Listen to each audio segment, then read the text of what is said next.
In the late 80s, Florida's cocaine imports were among the highest in the nation. Regional territories were enforced with intimidation and murder. One dealer bowed to no one, not even law enforcement. Desperate to stop the violence, authorities turned to the FBI for help.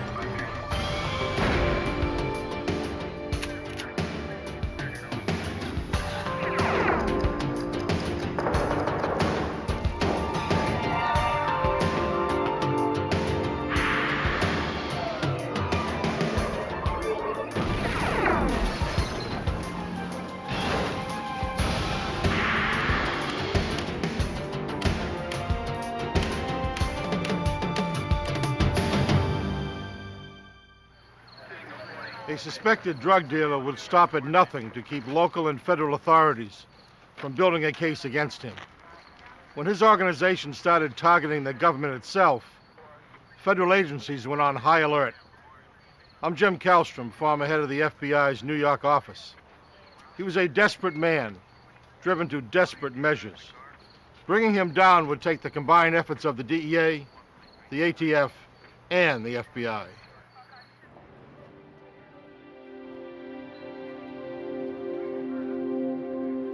Fort Myers Beach, Florida, July 18, 1987. It was a Saturday night in a Gulf Coast beach town with a thriving nightlife and a booming drug trade. Away from the tourists, many local residents spent the weekend at private parties. For some, that included cocaine. At one party, several men waited for their friend to return with more drugs. He'd been gone for about a half an hour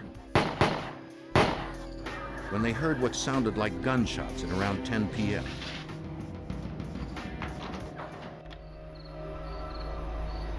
The owner of the car, whose vehicle was used for the drug run, saw that it was now parked out front. Inside, he found his friend shot to death.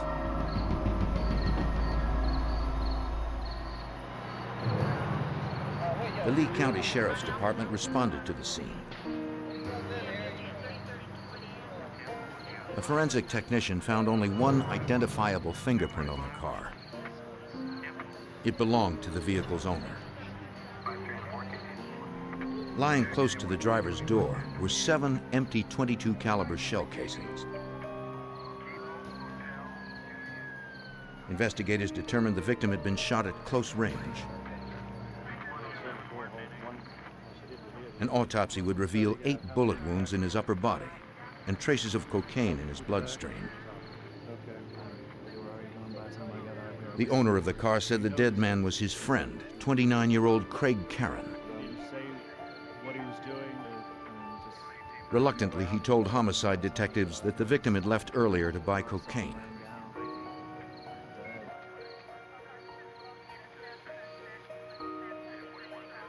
The victim's girlfriend suggested police should question her boyfriend's cocaine dealer. Has he been bound before?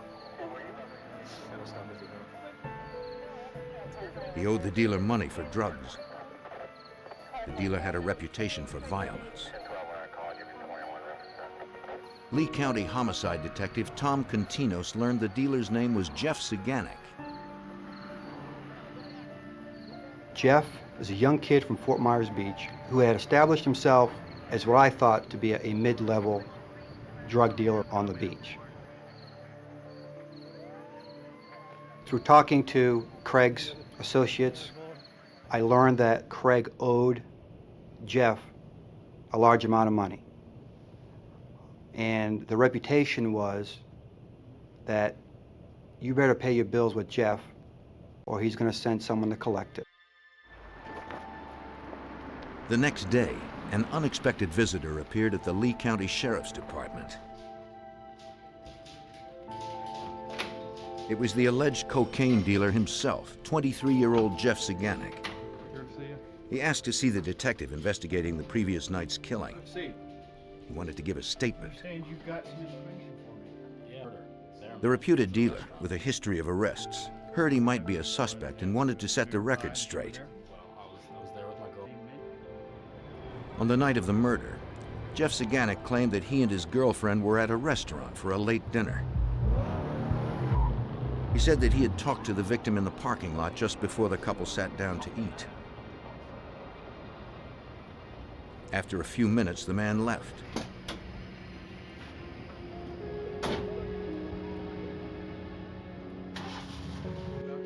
The reputed dealer said he and his girlfriend were at the restaurant from about 9:45 until 11 p.m.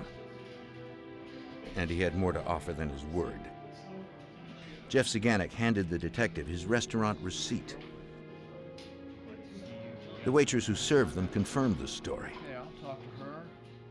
Maybe we'll slide by the restaurant and see. It appeared he had an airtight alibi. Go anywhere afterwards. But to the seasoned detective, it seemed Jeff Zaganek was trying too hard to cover his tracks.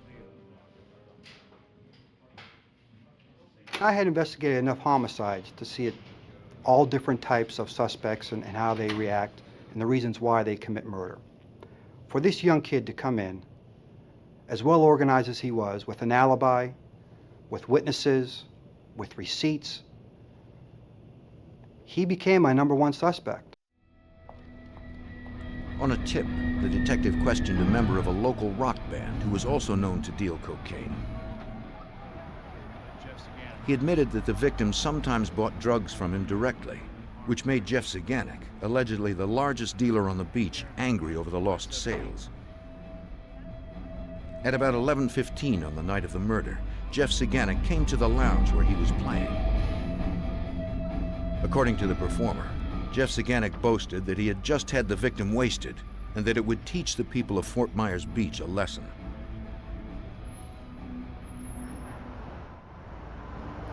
The musician's story was one of many over the next several months that confirmed what police already suspected.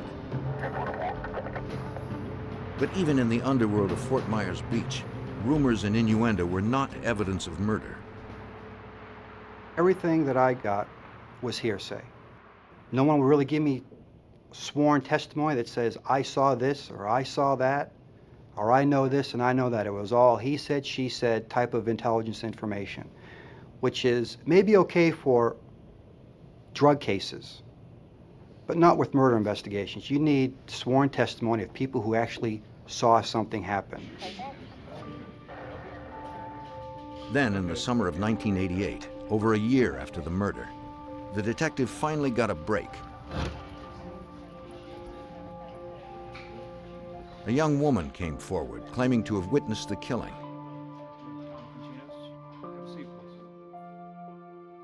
She had not spoken up sooner because she was addicted to drugs and was protecting her former supplier, Jeff Zaganek.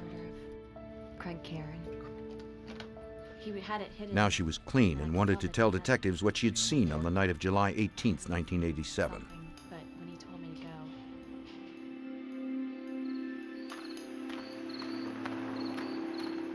She was on her way to the cocaine party that evening when she witnessed the shooting.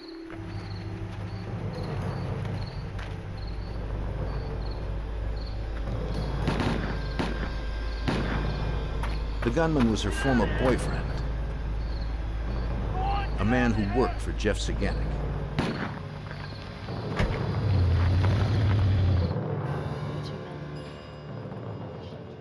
But the detective would be unable to speak to her boyfriend directly. Just a few months after the murder, her boyfriend had committed suicide. No, I heard about it. She told police that she also had direct knowledge about Jeff Zaganek and his organization.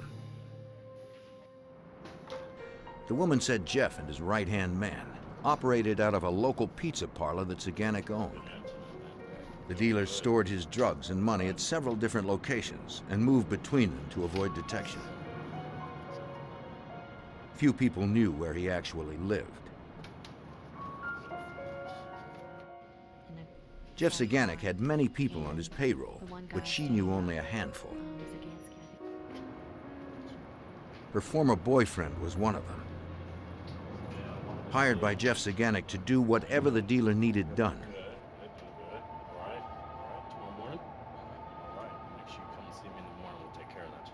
She and Jeff had also had an arrangement.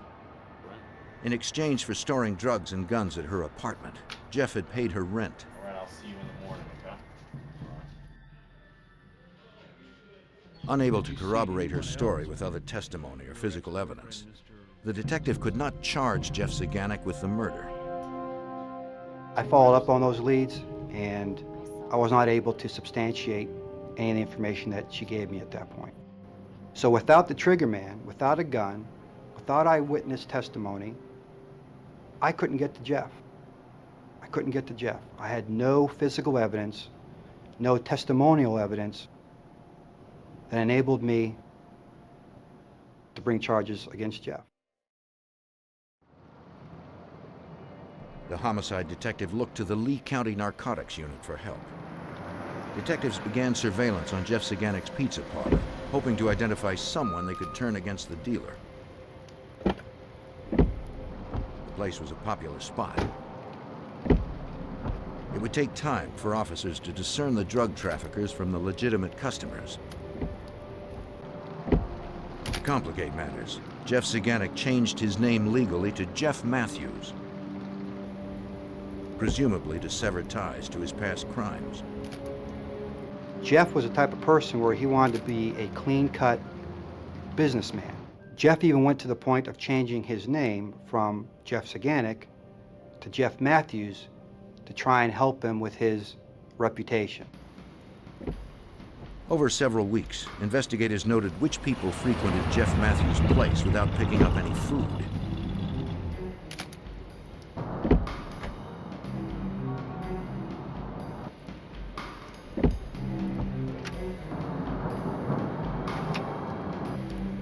Investigators spotted one man who visited often. A license plate check revealed his name was Stephen Franken.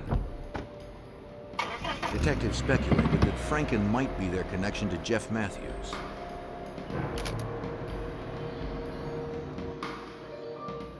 Investigators called DEA Special Agent Dennis Bolam, who was already familiar with Stephen Franken.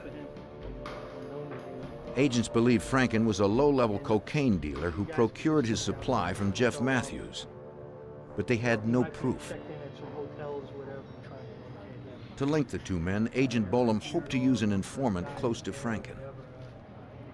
I received some information from a cooperating source that Mr. Franken was distributing cocaine out of his house on Hibiscus Street in Fort Myers Beach, and that he was distributing to quite a few people down at the Fort Myers Beach area.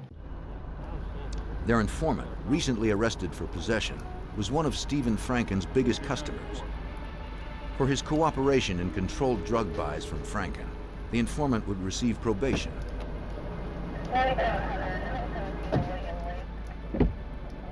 If the purchases were successful, agents would be able to arrest Franken, then press him for direct testimony about Jeff Matthews and his organization. Stephen Franken was important to the investigation. He had quite a bit of knowledge as far as drug trafficking that was taking place down at Fort Myers Beach, and with Jeffrey Matthews' participation in this drug trafficking. The informant returned with cocaine. After several more buys, DEA agents finally had what they needed to make an arrest.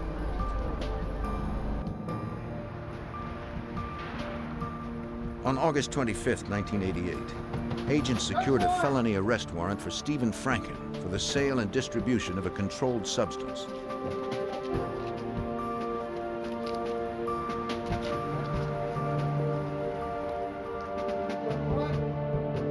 Once Franken was in custody, agents searched his house. Inside, they found prepackaged cocaine, scales, and cash.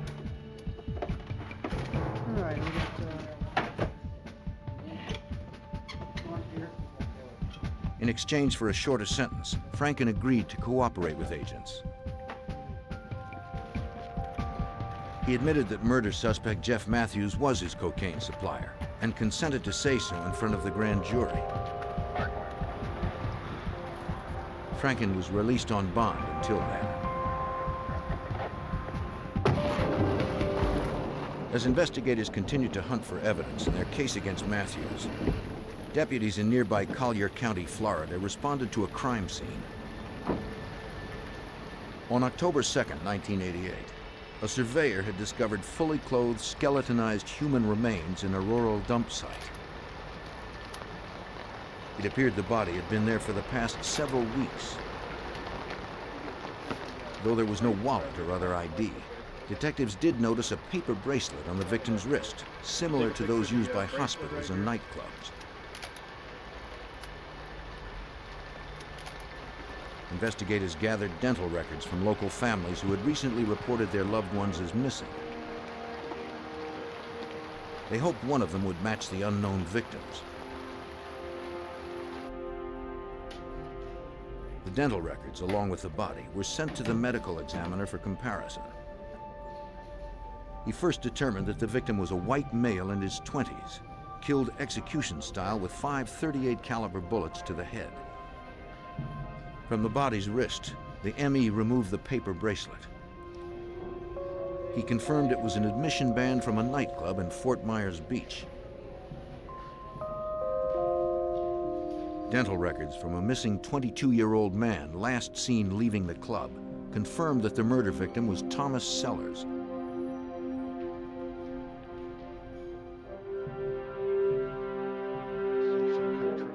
A Collier County Sheriff's detective visited Sellers' father to give him the bad news. Questions in reference to that. Has he been doing any illegal activities or hanging around anybody lately that... The father told the detective that his son had a cocaine problem and believed the young man owed his dealer, Jeff Matthews, $1,000. It was also rumored that his son was last seen leaving the club with a man reputed to be a hitman for the dealer.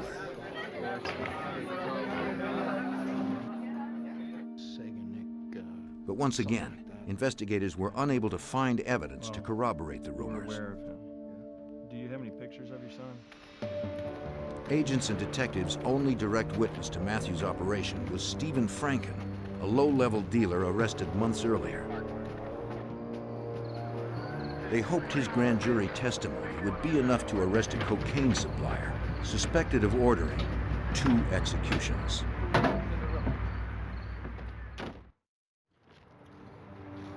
On January 27, 1990, as the DEA and Lee County, Florida sheriffs continued to pursue suspected cocaine dealer and murderer Jeff Matthews, detectives received a call about another possible homicide.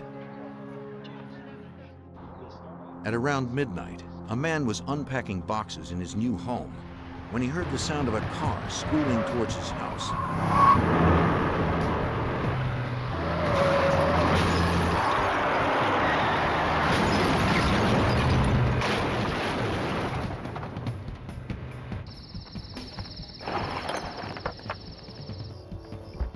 The vehicle didn't stop until it reached his backyard.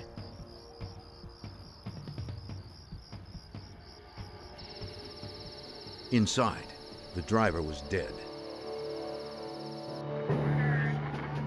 Lee County Detective Tom Continos was one of the first to arrive at the home in St. Carlos Park. Initially, I was told it was a motor vehicle accident. There was a dead body in the car. And the closer I looked, the more I realized that he didn't die from a car accident. He died from a bunch of bullet holes. The driver's license found on the victim identified the dead man as 22-year-old Stephen Franken, the primary witness scheduled to testify against drug kingpin Jeff Matthews at a grand jury hearing just 2 days away. It seemed Matthews was aware that without Franken's testimony, investigators wouldn't have enough evidence to bring an indictment against the cocaine dealer, suspected in 2 killings and now a 3rd.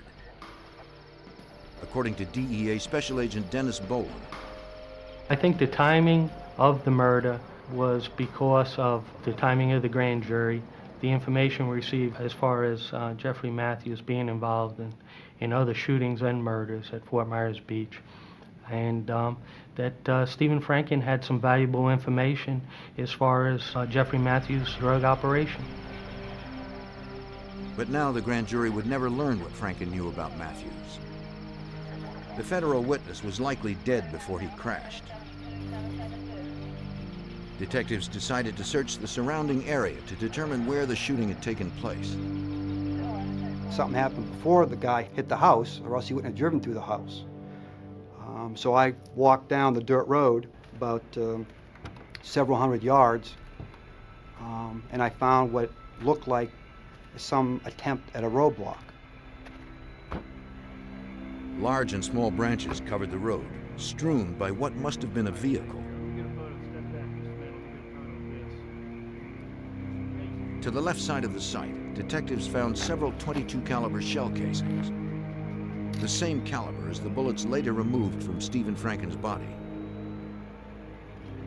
Footprints, as well as tire impressions from a separate vehicle, were discovered close by in the loose dirt. Technicians made plaster casts for later comparison should a vehicle or suspect be located. From their placement and Franken's wounds, officers determined that the shooter had fired at the driver's side of the car.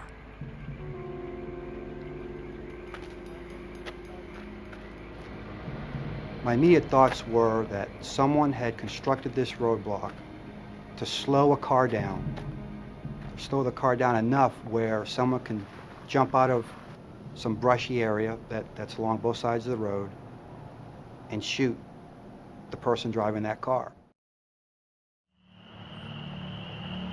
The gunman must have known when Franken left work and the route he traveled home.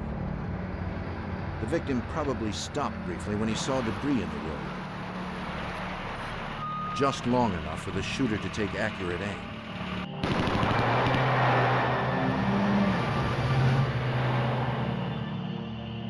Clinging to life for a few more moments, he likely accelerated down the road and into the house. Though suspected murderer and drug dealer Jeff Matthews was believed responsible, investigators were once again left with no direct evidence tying Matthews to the crime.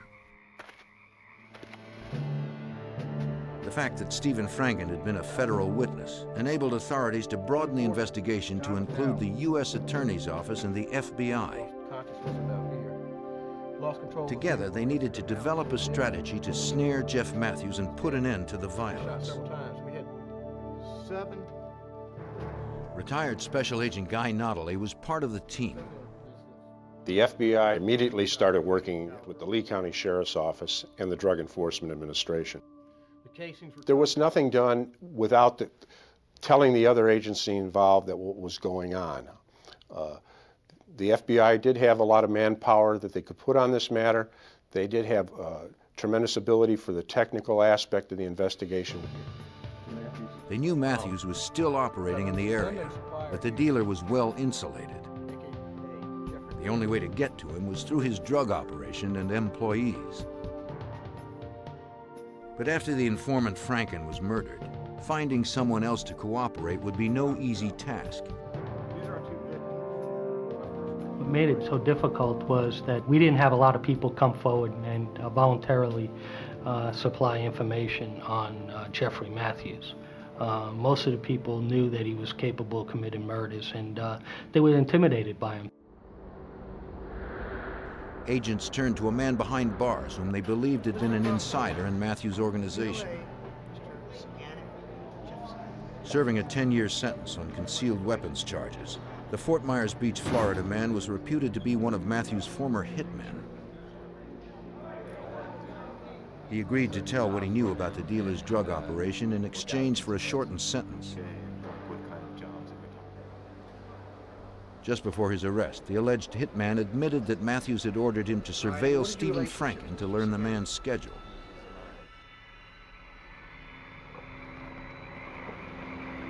With that information, Matthews would be able to silence Franken before he could testify against him. The convict denied knowing who actually pulled the trigger, since he was behind bars before the murder took place. He did tell investigators about another unsolved homicide he claimed that Matthews had committed. He said that one night at the pizza parlor, a contractor was repairing the tiles on the kitchen floor after the restaurant closed. Yes, with the sounds. The hitman had brought over a new silencer for Matthews' gun. No one's gonna hear anything. No one hear anything. that thing through the weight. It's a heavy gun. Yeah. Look at that. Yeah, how's that? Nice target. Great. He claimed the drug lord killed the contractor just to test the silencer. Agents hoped to get Matthews to corroborate the hitman's stories. The convict agreed to call Matthews to set up a recorded meeting.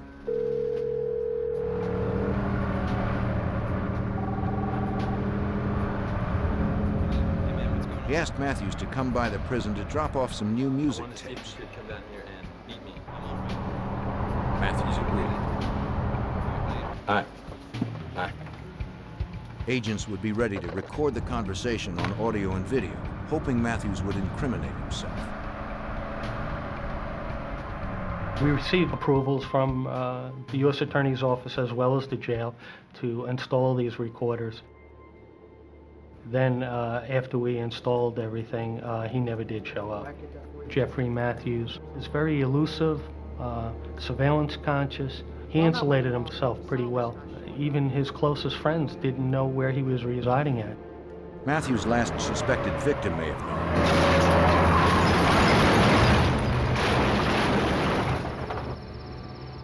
But because he was silenced, the alleged murderer remained free and was becoming more desperate. By early 1990, the FBI, DEA, and Florida authorities continued to pursue suspected drug lord and murderer Jeff Matthews.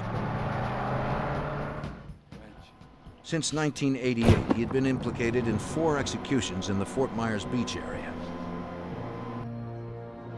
For Lee County homicide detective Tom Continos and dozens of agents, a lack of hard evidence and verifiable witness statements kept Jeff Matthews just out of reach. 2 years have gone by and I still couldn't get my hands around Jeff Matthews. There was nothing there for me to follow up on. It was dead end after dead end after dead end. All the time I knew Jeff was my #1 suspect, and he was getting stronger and stronger and bolder on his criminal activities on the beach. And it was very frustrating. On February 12, 1990, a judge agreed that investigators had enough circumstantial evidence against Matthews to search the dealer's pizza place, the likely headquarters for his operation.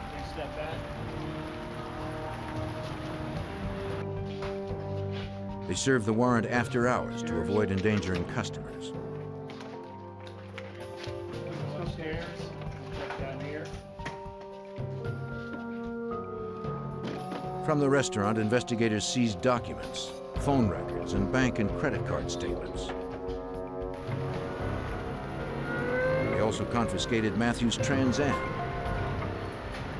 The tire treads were compared to impressions found at one of the murder scenes. The results were negative. Upstairs from the pizza parlor, investigators searched an apartment where Matthews was rumored to sometimes stay with his girlfriend. The couple was not there, nor did the searchers find any cocaine. But they did recover silver-tip .357 cartridges. 45 caliber cartridges. 22 calibers. Cash, additional phone records, and most importantly, .22 caliber bullets. The same caliber used in at least 3 of the 4 executions. They were sent to the crime lab to be compared with the spent .22 caliber rounds retrieved from the victims. Tests of the bullets' metallurgic composition did not reveal any matches. It was one more dead end in a grueling case. Though there was no direct evidence linking the alleged drug dealer to the murders, DEA Special Agent Dennis Bolam and his team believed they had enough to indict Jeff Matthews and several associates as part of a continuing criminal enterprise.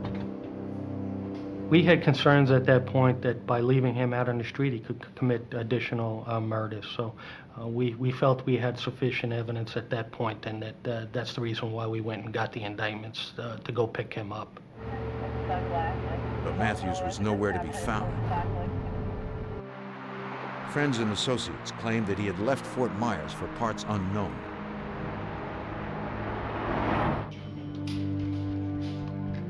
His girlfriend, also named in the indictment, agreed to cooperate with investigators to help locate the fugitive. Through a tapped phone line, she made contact with Matthews on his cell. Hello? Hey, it's me. Hey, The suspected murderer refused to say where he was. don't worry about where I am. It's kind of hard to get in touch with somebody. She told him she was worried about the indictments. If I find out who ratted on this, I'm gonna kill him. Matthews You're gonna vowed kill that he him? would find out who was talking to authorities and kill them, Hey, it's plain me. and simple. Where are you? Yeah. He hung up seconds later.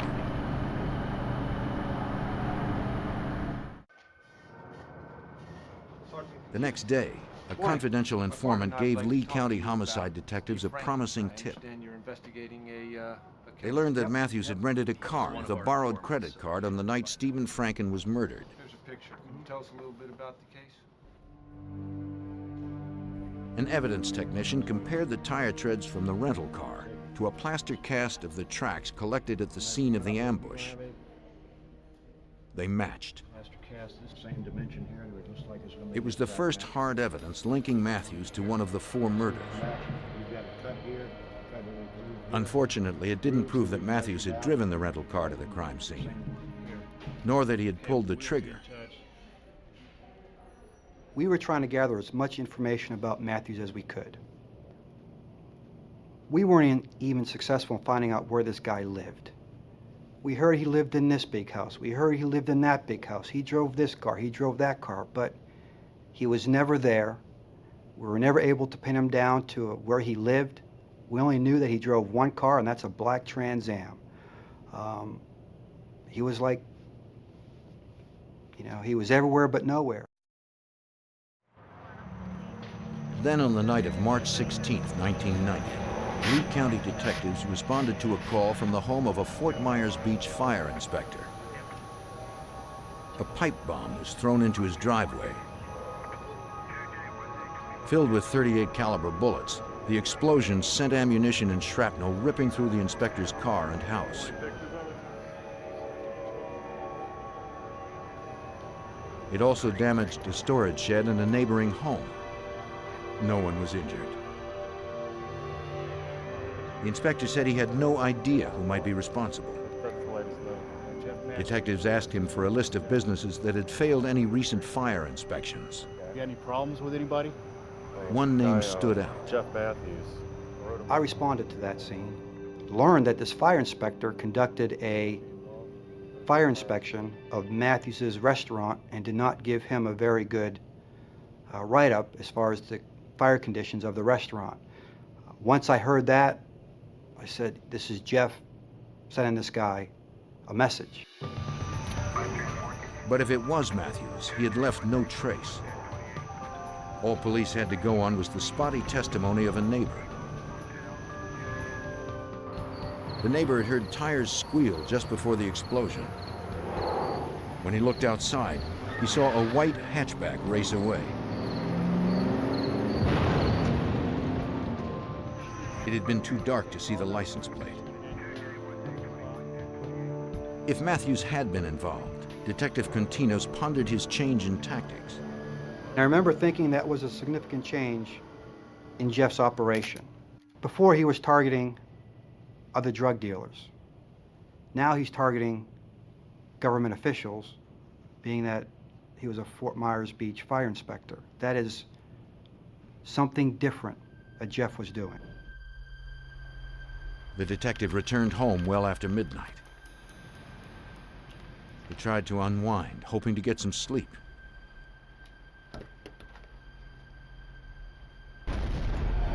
At about 2 a.m., the sound of an explosion sent him rushing to the window.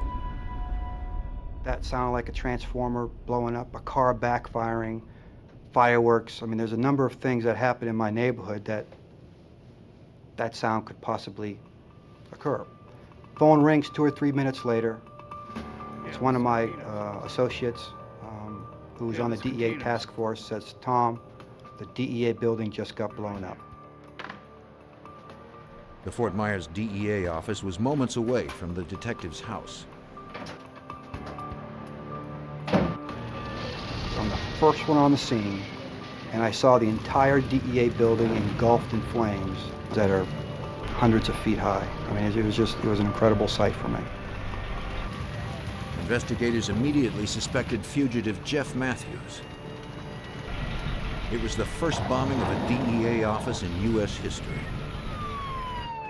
30 firefighters battled the blaze for almost an hour.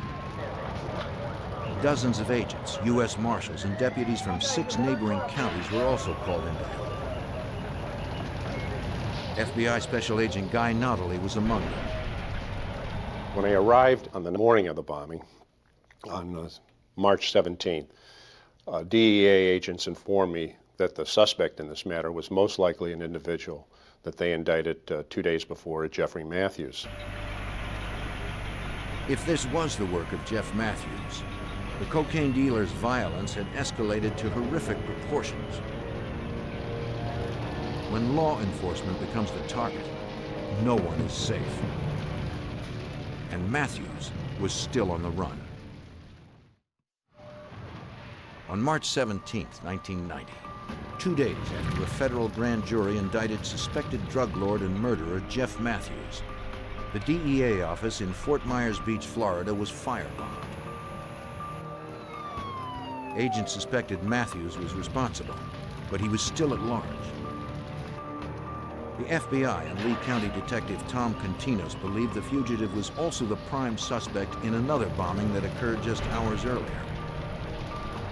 We realized that in all likelihood that the pipe bomb at the fire inspector's house was a diversionary tactic to pull law enforcement resources away from the patrolling area of the DEA building in order for Matthews to firebomb the DEA office.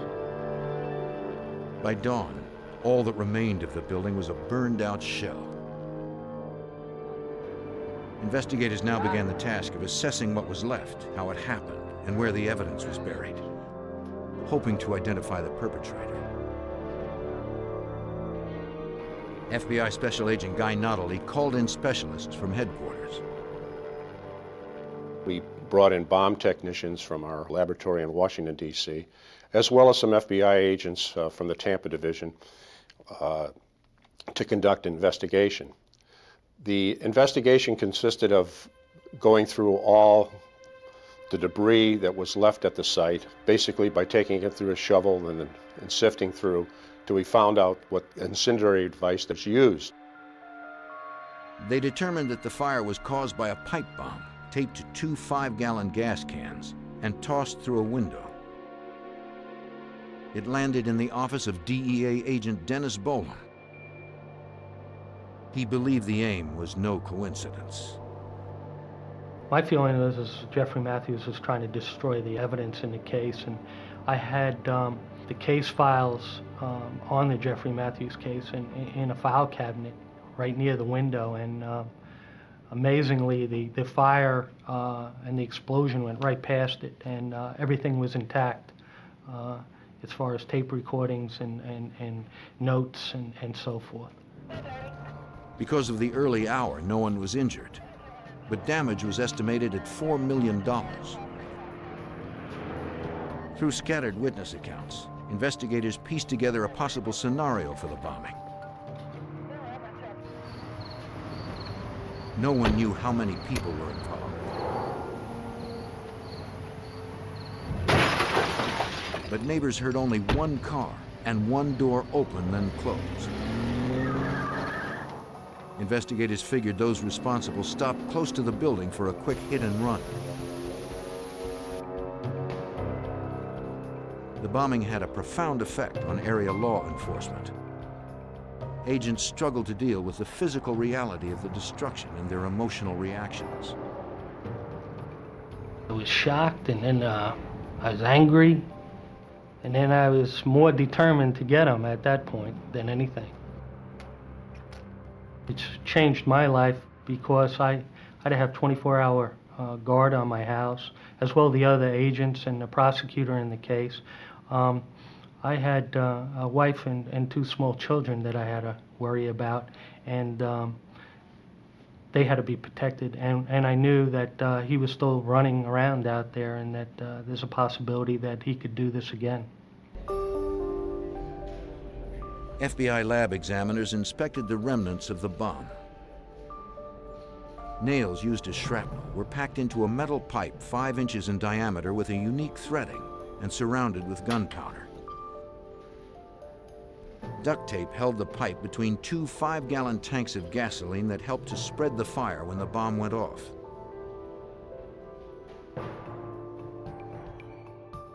Pretty much familiar with the murders. 100 DEA agents joined the team, and the 4-person FBI office grew to more than 50. This is, Investigators began tracking down where the bomb materials may have been purchased. Teams of agents canvassed every hardware store and gas station for miles around.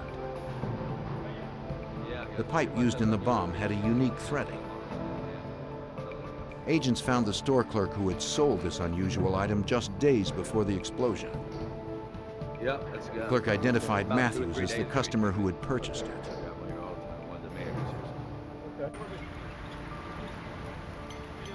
Agents asked dozens of gas station employees if they remembered anyone purchasing gas in 2 5-gallon tanks during the past week or so. One remembered that a man fitting Matthews' description had done so recently. The evidence was mounting against the bomber, but agents still had no idea where he was.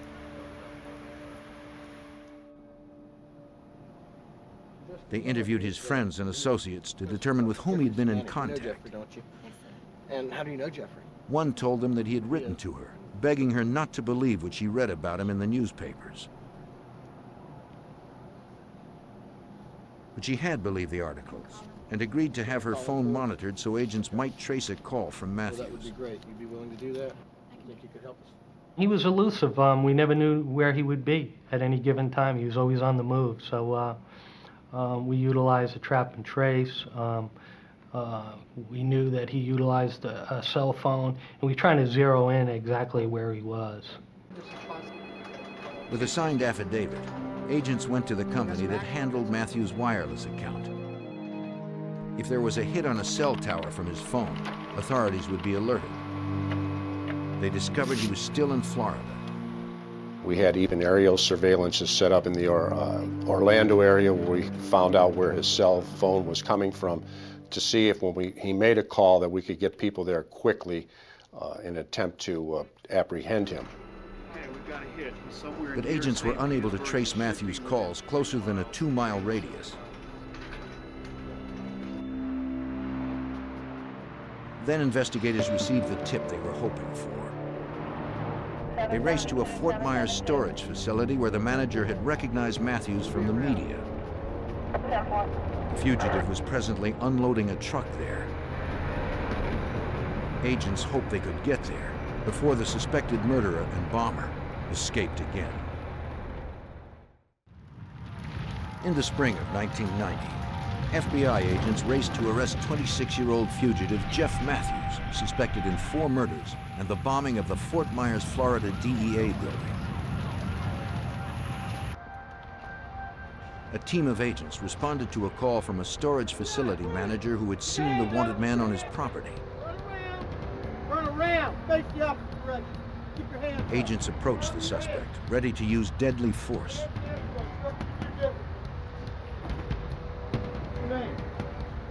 They removed his wallet to check his ID. Okay. The man was not Jeff Matthews. After 2 years of pursuit, Lee County, Florida Detective Tom Continos was disappointed, but not discouraged. I just knew that at some point we were going to get him. He was too active, he was too violent. What concerned me was at what cost before we got him. We just didn't know how long it was going to take and how many dead people it was going to take for us to get there. That was my concern. Is this where he kept his stuff? Yes, sir, it is. All right, thank you. Investigators received a tip from a realtor who claimed to have rented a house to Jeff Matthews before he was a known fugitive. They found common items, including duct tape and hardware store bags that might be linked to the bombing. Then they came across something that seemed clearly connected to Matthews' crimes. As DEA Special Agent Dennis Bolam recalls, there was a note, and the note was addressed to the Lee County Sheriff's Department. I don't know the exact verbiage that was used in it, but it's something to the effect that, "Catch me if you can." Catching me because you won't. investigators sharpened their resolve to find him before anyone else was killed. Jeffrey. On April 9th, 1990, Matthews called his friend's tapped phone. Please Agents trust were me. prepared to strike if the woman could keep him on the line. All right, yeah, I can. This time he was calling from a payphone, according to FBI Special Agent Guy Notley. We were able to determine that he was in the Orlando area. Agents were sent to different quadrants where they could be within 10 or 15 minutes of different payphones that we thought maybe Matthews was using. Field agents waited for the word as precious seconds ticked by. The woman asked him where he was, We're about. but Matthews was anxious to hang up. Uh-huh. Despite his best efforts, they got the trace. Agents set out to apprehend him before he vanished again. Our people were able to put a location on where the phone call was coming from. Agents were only about 5 or 10, 15 minutes away. They arrived at the scene. He was still talking when the agents arrived. FBI, you're under arrest. Show us your hands. Show us your hands. After almost 3 years of pursuit, investigators arrested Jeff Matthews without incident. To avoid the death penalty, Jeff Matthews pled guilty to supervising a continuing criminal enterprise, committing homicide to further that enterprise, cocaine trafficking, and bombing a federal building.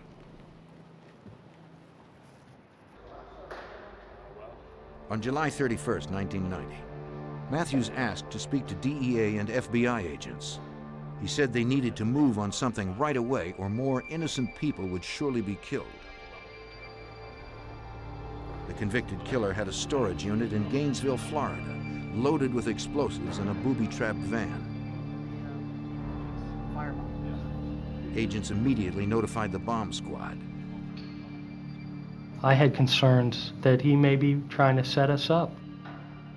Maybe have his last hurrah before he went away to jail, and that we might be sending some agents into a real dangerous situation. As Matthews had described, agents found a red van parked inside a storage unit rigged to explode. A bomb squad defused the devices and secured the area. With the booby trap rendered harmless, investigators quickly removed the dozen pipe bombs they found in the van. They also recovered an AR-15, a MAC-10, a MAC-11, and a .22 caliber handgun with a silencer. There was rubber masks, Halloween masks. There was police raid jackets. There was additional bombs, bomb-making equipment, manuals on how to make bombs, how to make booby traps, fuses and equipment to make bombs, including pieces of piping and timers and so forth. To tell you guys, Matthews also told investigators where they could find the body of the contractor murdered in his pizza parlor more than 2 years earlier, though Matthews claimed that his hitman had done the actual killing. kept him in a freezer. Matthews said he and the hitman had carried the body in a freezer to the house Jeff was renting and buried the victim nearby. It was the same house where investigators had found Matthews' taunting note. They located both the freezer and the body, just where the killer said they would be. For this crime, Matthews pled guilty as an accessory. Drug dealers just don't start off a business by killing people. And most of them don't kill people. But Jeff was a very violent, organized person. And that made him dangerous, and that made him even harder to catch. On October 1st, 1990, 26-year-old Jeff Matthews was sentenced to 100 years in prison without the possibility of parole. He will never again be free to terrorize the people of Fort Myers Beach, Florida.